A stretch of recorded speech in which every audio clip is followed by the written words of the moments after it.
Good morning friends. எல்லாருக்கும் வணக்கம். அனைவருக்கும் வணக்கம். தாய் தமிழ் உறவுகள், தமிழ் சொந்தங்கள், ஃப்ரெண்ட்ஸ், அனைவருக்கும் வணக்கம். இன்னைக்கு நம்ம என்ன பேச போகிறோம்னா ரத சப்தமி. ரத சப்தமி அதாவது உத்தராயண புண்ணிய காலம் ஆரம்பம். சூரிய பகவான் தன்னுடைய தேரை வடக்கு நோக்கி திருப்புகின்ற அந்த ஒரு நிகழ்வே நம்ம ரத சப்தமி. சூரிய பகவான் உங்களுக்கே தெரியும், 6 மாதம் இந்த பக்கம் வெயில் அடிக்கும், 6 மாதம் அந்த பக்கம் வெயில் அடிக்கும். அதனால் இப்பொழுது சூரிய பகவான் வடக்கு நோக்கி தனது தேரை திருப்புகின்றார். அதுதான் அந்த ரத சப்தமி என்பது. அதே மாதிரி இன்னொன்று, ரத சப்தமி அன்று நாம் என்ன செய்யணும் அப்படின்னா, அதற்கு மறுநாள் பீஷ்மாஷ்டமி.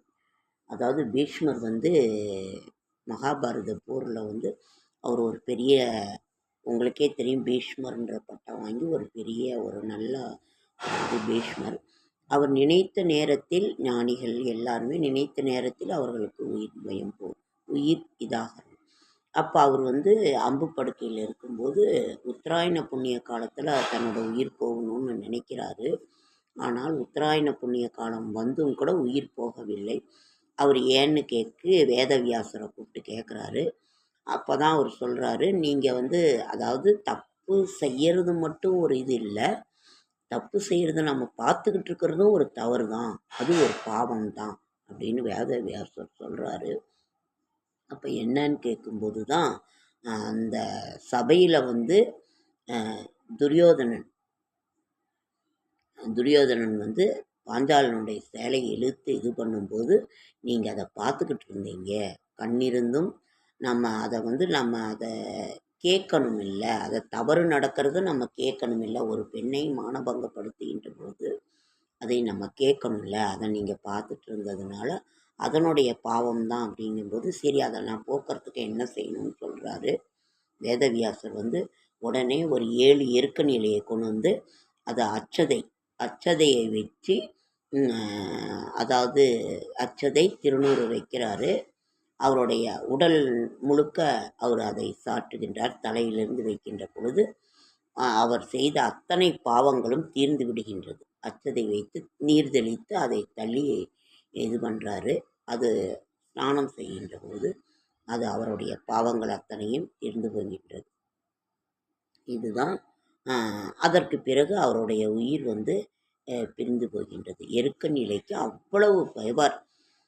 சூரியனுக்கு, அதாவது ஞாயிற்றுக்கிழமையே வருது, சூரிய பகவானை நினைத்து நாம் அந்த ஸ்தானத்தை காலையில் எழுந்திருந்து அந்த 7 எருக்க நிலையை தலையில் வைத்து அக்ஷதைன்னா உங்களுக்கே தெரியுமில்ல, இந்த அரிசியில் மஞ்சள் நெய் கலந்து இது பண்ணுவாங்க. அக்ஷதை திருநூறு, ஆண் பிள்ளை ஆண்களாக இருந்தால் திருநூறு வைத்து தலையில் அதெல்லாம் குளிச்சிடணும். நம்ம செய்த பாவங்கள் அனைத்தும் உடல் ரீதியாக நமது பாவங்களை நாம் போக்கிக்கொள்ள உடலை முதலில் சுத்தம் செய்து கொள்ள வேண்டும் அப்படின்னு குளிச்சுட்டு தண்ணியை 2-3 தடவை நல்லா ஊற்றி குளிச்சுட்டு அதற்கு பிறகுதான் கடைசியில் எல்லாம் நமது உடலை சுத்தம் செய்து கொண்ட பிறகு 7 எருக்க நிலையை வைத்து அக்ஷதையை வைத்து விபூதி வைத்து குளிக்க வேண்டும். ஓம் சூர்யாய நமக, ஓம் சூர்யாய நமகன்னு சொன்னாலே போதுமானது. சூரிய பகவான் அவர் எருக்க நிலைக்கு அவ்வளவு சக்தி இருக்கிறது. எருக்கன் பூ விநாயகருக்குரியது. ஆனால் எருக்க நிலை நமது பாவத்தை போக்கக்கூடியது. பெண்களாக இருந்தால் அதை வைத்து அக்ஷதை வைத்து 7 எருக்க நிலை வைத்து ஒரு இலையாக இருந்தால் கூட அதை கிடைக்கல அப்படிங்கிறவங்க ஒரு இலையாக இருந்தால் கூட அதை பிச்சு 7 வச்சு கூட பெண்களாக இருந்தால் அக்ஷதை வைத்து மஞ்சள் வைத்து முதலில் நாம் நமது உடம்பை கதை குளிச்சுட்டு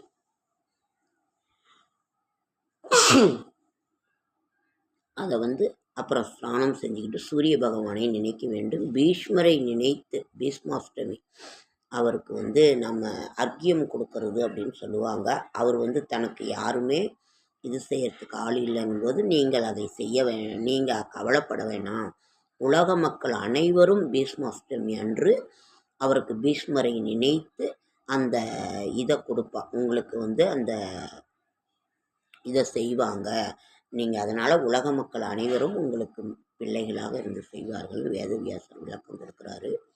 அப்போ வந்து அவருடைய உயிர் வந்து அந்த உத்தராயண புண்ணிய காலத்தில் வந்து பிரிந்து நல்ல முறையில் அவர் செய்கின்றது. அதனால் நமது பாவங்களை போக்கக்கூடிய அந்த ரதசப்தமி, அந்த எருக்கன் இலை, அந்த எருக்கன் இலை வந்து ஒவ்வொருத்தரும் 7 இலை வைத்து, எருக்கன் இலைக்கு அவ்வளவு பவர் இருக்குது. எருக்கன் இலைக்கும் சூரிய பகவானுக்கும் உரிய ஒரு பந்தம் என்பது மிகச் சிறப்பான ஒரு இது.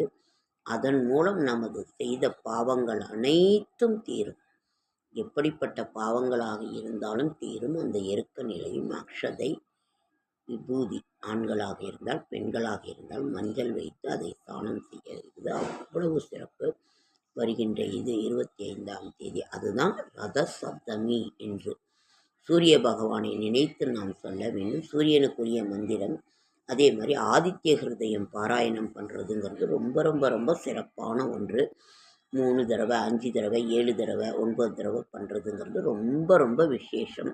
அன்று ஞாயிற்றுக்கிழமையே இது பண்ணுறதுனால அந்த ஆதித்ய ஹிருதயம் பாராயணம் பண்ணுங்கள். ரொம்ப ரொம்ப சிறப்பானது. சூரியனுக்குரிய அதுவும் தெரியலன்னா சூரியனுக்குரிய காயத்ரி மந்திரங்கள் ஜபம் செய்வது என்பது மிக சிறப்பான ஒன்று. அப்படி இல்லைன்னா ஓம் சூர்யாய நமக, ஓம் சூர்யாய நமக, ஓம் சூர்யாய நமக என்று நாம் சொல்லி சூரிய பகவானை நினைத்து பீஷ்மரையும் அதற்கு மறுநாள் பீஷ்மாஷ்டமி வருகின்ற ஞாயிற்றுக்கிழமை 25ஆம் தேதி இதை நீங்கள் கட்டாயம் செய்யுங்கள். இது உத்தராயண புண்ணிய காலம் என்பது அவ்வளவு ஒரு சிறப்பு வாய்ந்த ஒரு நல்ல நாள். இதுதான் நைட்டு வீடியோ எடுக்கிறதுனால அந்த இதை நீங்கள் அனைவரும் செய்யுங்கள். நமது செய்த பாவங்கள் அனைத்தும் போகும். 7 ஜென்ம பாவம் தீர்க்கும் இந்த ஒரு இதை நீங்கள் கட்டாயம் செய்யுங்க ஃப்ரெண்ட்ஸ். இன்றைக்கி வந்து வெள்ளிக்கிழமைங்கிறது அம்மனுக்குரிய நாள். நம்ம ராகுகால பூஜையும் 10 to 12 செய்வோம். நான் மீண்டும் உங்களை அடுத்த வீடியோவில் சந்திக்கிறேன். இதை நீங்கள் கட்டாயம் செய்யுங்க. ஓகே ஃப்ரெண்ட்ஸ், லைக் பண்ணுங்கள், ஷேர் பண்ணுங்கள், கமெண்ட் பண்ணுங்கள், சப்ஸ்கிரைப் பண்ணுங்கள். என்னால் முடிந்த ஆன்மீக தகவல் தரேன், நல்ல தகவல். என்னோடய ஷார்ட்ஸ் வீடியோ பார்க்குற அனைவருக்கும் என்னுடைய மனமார்ந்த நன்றி. ரத சப்தமி, சூரிய பகவான் தன்னுடைய தேரை வடக்கு முகமாக திருப்புகின்ற அந்த ஒரு உத்தராயண புண்ணிய காலம். இப்பொழுது தை 1 ஆரம்பிச்சிச்சு. இருந்தாலும் அன்று திருப்புகின்ற அது அவ்வளவு ஒரு சிறப்பு வாய்ந்த ஒரு நல்ல நாள். தவற விடாதீர்கள். சூரிய பகவானுக்குரிய காயத்ரிங்கிறது சொல்லுங்கள். ஆதித்ய ஹிருதயம் பாராயணம் பண்ணுங்கள்.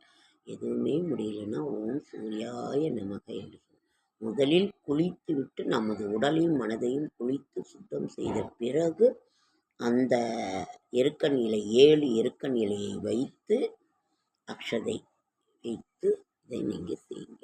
ஓகே, லைக் பண்ணுங்கள்.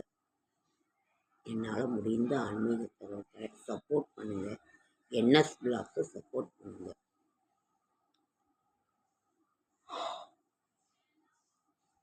உழைப்பே உயர்வு. நாம் இருப்பதை வைத்து நாம் வாழ வேண்டும், சந்தோஷப்பட்டு மகிழ்ச்சியோடு வாழ வேண்டும் என்பது தான் என்னுடைய. ஓகே, அடுத்த வீடியோவில்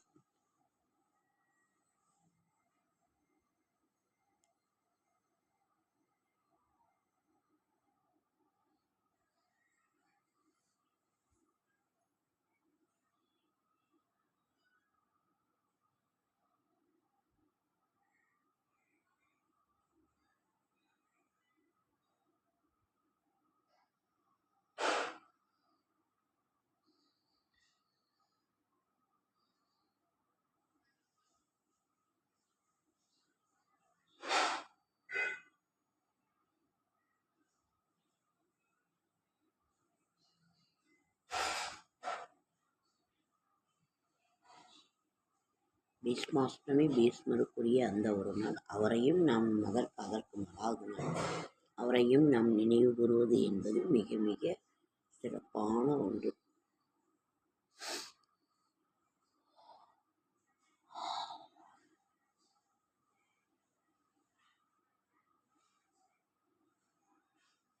ஓகே, அடுத்த